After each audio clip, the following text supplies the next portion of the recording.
Hello everyone, welcome to my another vlog. শুক্রবার এই জন্য আম্মু ভাবলো বিরিয়ানি বানাবে, তাই আমিও ভাবলাম যে আমি একটা ভিডিও বানিয়ে নিই। এর জন্য আম্মু বিফ নিয়েছিল 2 কেজির মতো, আর চিকেন ছিল রোস্টের জন্য। ফার্স্ট এখানে তেল গরম করে পেঁয়াজগুলো ভালো করে ভেজে নেওয়া হলো।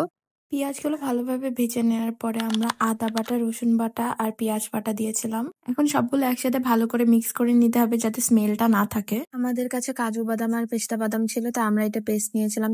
3 টেবিল চামচ টমেটো সস নিয়েছিলাম, আর রোস্টের জন্য রাঁধুনি চিকেন রোস্ট মশলা নিয়েছিলাম। এবারে সবকিছু ভালোভাবে মিক্স করে এখানে একটু পানি দিয়ে দিয়েছিলাম, আর পানিটা শুকানোর জন্য একটু অপেক্ষা করতে হবে। বিরিয়ানির জন্য পোলাওর চাল নিয়েছিলাম। এখন মশলার মধ্যে রোস্ট গুলো সব দিয়ে পরিমাণ মতো লবণ দিয়ে দিয়েছিলাম আর পানি দিয়ে দিয়েছিলাম। তারপরে দুধ অ্যাড করা হয়েছিল আর টক দই অ্যাড করা হয়েছিল, যেটা আমি ক্লিপে দিতে ভুলে গিয়েছি। আর মরিচ আর পেঁয়াজ বেরেস্তা দিয়ে দিয়েছিলাম লাস্টে।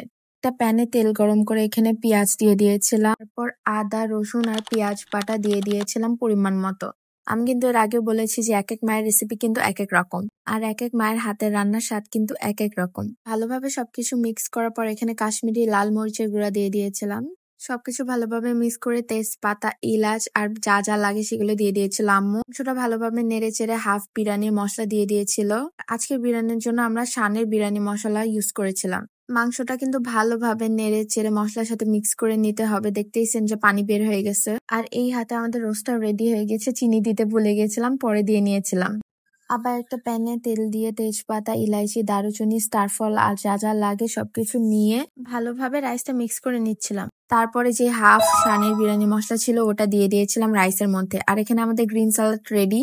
বাকি হাফ বাদামের পেস্ট আমরা চালের মধ্যে দিয়ে দিয়েছিলাম। এখানে পরিমাণ মতো পানি অ্যাড করার পর আমার আম্মু দুধ দিয়ে দিয়েছিল আর 3-4টা আলু বোখরা দিয়ে দিয়েছিল। মাংসটা কিন্তু প্রায় হয়ে গিয়েছে। তারপর আমরা চাল আর মাংস একসাথে মিক্স করে এখানে দমে রেখে দিয়েছিলাম 15 মিনিটের জন্য। আমার আম্মুর হাতের বিরিয়ানি আমার অনেক ভালো লাগে। ভয়েস দিতে বসে মনে হচ্ছে যে বিরিয়ানিটা যদি এখনই আবার খেতে পারতাম।